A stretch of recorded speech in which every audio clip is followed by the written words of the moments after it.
Wala na sigurong masasakit pa doon, no, Emma?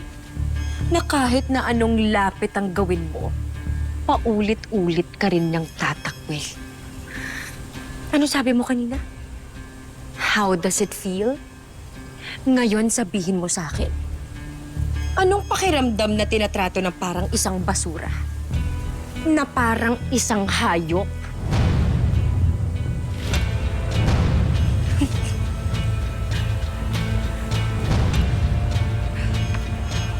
Muki!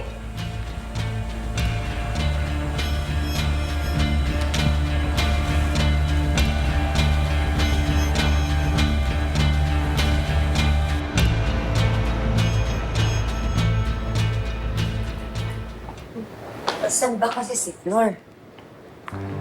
Wala naman sa office.